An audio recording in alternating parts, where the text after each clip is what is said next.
السلام علیکم ورحمۃ اللہ وبرکاتہ۔ ناظرین کرام، آج ہم بات کریں گے صلاۃ التسبیح کی نماز کا صحیح طریقہ کیا ہے۔ تو چلیے ناظرین، جن لوگوں نے ابھی تک اسلامک ممبئی میڈیا کو سبسکرائب نہیں کیا وہ جلدی سے سبسکرائب کر لیں اور گھنٹی کو ضرور دبائیں تاکہ آنے والی ویڈیو سب سے پہلے آپ تک پہنچ سکے۔ تو ناظرین کرام، اب ہم بات کریں گے صلاۃ التسبیح کی نماز کا طریقہ کیا ہے۔ تو سب سے پہلے ہمیں نیت کرنی ہے، اور نیت اس طرح کرنی ہے کہ میں نیت کرتا ہوں 4 رکعت نماز صلاۃ التسبیح نافل واسطے اللہ تعالیٰ کے، رخ میرا کعبہ شریف کی طرف، اللہ اکبر اللہ اکبر کہنے کے بعد نیت باندھ لیں، اور نیت باندھنے کے بعد سب سے پہلے ثنا پڑھیں، ثنا سبحانک اللہم و بحمدک و تبارک اسمک و تعالی جدک ولا الہ غیرک۔ اس کے بعد تسبیح یعنی کہ تیسرا کلمہ 15 مرتبہ پڑھیں، سبحان اللہ والحمد للہ ولا الہ الا اللہ واللہ اکبر، یہ 15 مرتبہ پڑھیں۔ اس کے بعد اعوذ باللہ من الشیطان الرجیم بسم اللہ الرحمن الرحیم پڑھنے کے بعد سورہ فاتحہ پڑھیں۔ سورہ فاتحہ پڑھنے کے بعد کوئی اور سورت پڑھیں۔ اس کے بعد پھر 10 مرتبہ تسبیح پڑھیں، یعنی کہ تیسرا کلمہ سبحان اللہ والحمد للہ ولا الہ الا اللہ واللہ اکبر ولا حول ولا قوة الا باللہ،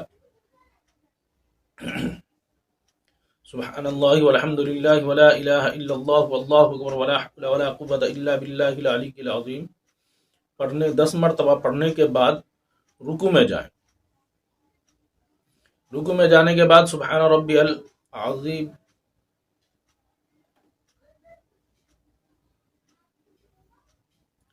رکوع میں جانے کے بعد سبحان ربی العظیم 3 مرتبہ پڑھنے کے بعد 10 مرتبہ تسبیح یعنی کہ تیسرا کلمہ پھر پڑھیں۔ اس کے بعد رکوع سے اٹھ کر کھڑے ہوں، سیدھے کھڑے رہ کر کے 10 مرتبہ پھر پڑھنی ہے۔ اس کے بعد اللہ اکبر کہتے ہوئے سجدے میں چلے جائیں، اور سجدے میں جانے کے بعد 3 مرتبہ سبحان ربی الاعلیٰ پڑھیں، اور اس کے بعد 10 مرتبہ پھر وہی تسبیح پڑھیں یعنی کہ تیسرا کلمہ۔ 10 مرتبہ پڑھنے کے بعد سجدے سے اٹھ کر بیٹھیں اور تشہد کی حالت میں 10 مرتبہ پڑھیں۔ 10 مرتبہ تسبیح پڑھنے کے بعد پھر اللہ اکبر کہتے ہوئے دوسرے سجدے میں جائیں، اور دوسرے سجدے میں جانے کے بعد پھر 3 مرتبہ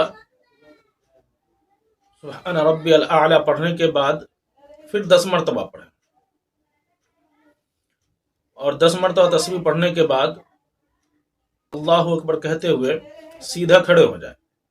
اس طریقے سے ایک رکعت کے اندر 75 مرتبہ یہ تسبیح پڑھی جائے گی۔ اس طریقے سے ایک رکعت پوری ہوئی۔ باقی کی دوسری، تیسری اور چوتھی رکعت کے اندر بھی اسی طریقے سے پڑھنا ہے،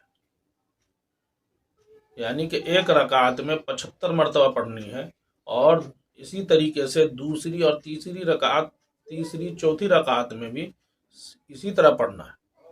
اس طریقے سے آپ کی چاروں رکعت نماز مکمل ہوئی، اور 4 رکعت کے اندر 300 مرتبہ یہ تسبیح پڑھنا ہے۔ اور اگر ہماری ویڈیو اچھی لگے تو لائک، شیئر اینڈ کمنٹس کریں، اور ہمارے چینل کو سبسکرائب کریں۔ جزاکم اللہ۔